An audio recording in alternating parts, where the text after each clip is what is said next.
Isu mengenai rencana aksi besar yang disebut akan berlangsung pada bulan Agustus kembali menjadi perhatian publik. Menanggapi situasi tersebut, Pablo Benua menyampaikan pesan khusus kepada pemerintah agar merespons aspirasi masyarakat dengan lebih terbuka.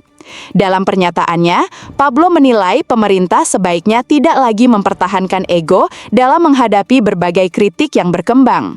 Menurutnya, saat ini banyak masyarakat yang merasa lelah dan marah, sehingga pemerintah perlu mendengarkan suara rakyat sebelum situasi menjadi semakin memanas. Pablo juga berpendapat bahwa pemerintah perlu berani mengevaluasi berbagai kebijakan dan program yang dinilai menuai penolakan di tengah masyarakat. Sebagai contoh, ia menyebut program makan bergizi gratis (MBG) sebagai salah satu program yang, menurut pandangannya, perlu dikorbankan apabila memang dianggap tidak menjadi prioritas oleh masyarakat. Ia beranggapan bahwa langkah tersebut dapat menjadi bentuk kesediaan pemerintah untuk mendengarkan aspirasi publik dan menunjukkan bahwa setiap kebijakan tetap terbuka untuk dievaluasi.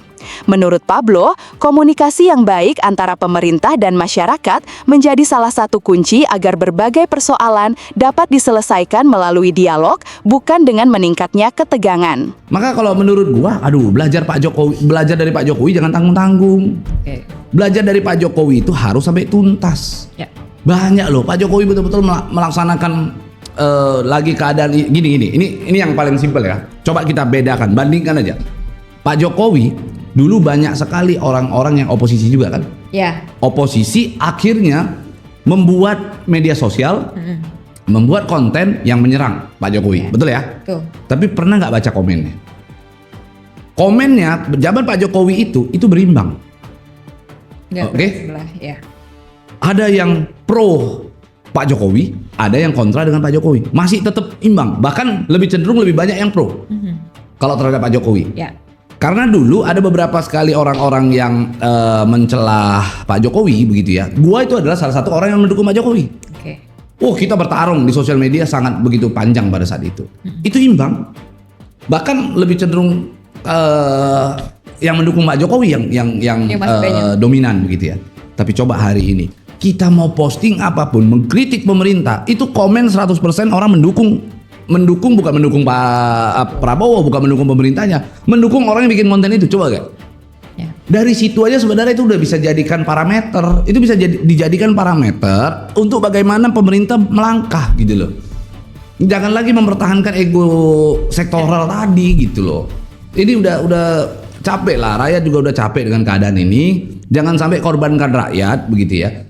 Cepat pikirkan satu langkah, korbankanlah program-program yang menurut kita, menurut rakyat saat ini perlu untuk dihilangkan. Korbankan aja dulu sementara demi kedamaian di Indonesia itu. Pernyataan tersebut kemudian memunculkan beragam tanggapan di media sosial. Sebagian warganet menilai pemerintah memang perlu lebih banyak menyerap aspirasi masyarakat sebelum mengambil keputusan strategis. Di sisi lain, ada pula yang berpendapat bahwa setiap program pemerintah, termasuk MBG, memiliki tujuan dan sasaran tertentu, sehingga evaluasinya perlu didasarkan pada data, pelaksanaan di lapangan, dan hasil yang terukur. Hingga saat ini, pernyataan Pablo merupakan pandangan pribadinya mengenai situasi yang berkembang. Belum ada tanggapan resmi dari pemerintah terkait ajakan tersebut maupun mengenai usulan untuk mengevaluasi atau menghentikan program yang ia sebutkan. Di tengah dinamika yang terjadi, banyak pihak berharap ruang dialog tetap menjadi jalan utama dalam menyampaikan aspirasi. Perbedaan pandangan merupakan bagian dari kehidupan demokrasi, namun penyampaiannya diharapkan tetap berlangsung secara damai, tertib, dan sesuai dengan ketentuan hukum yang berlaku.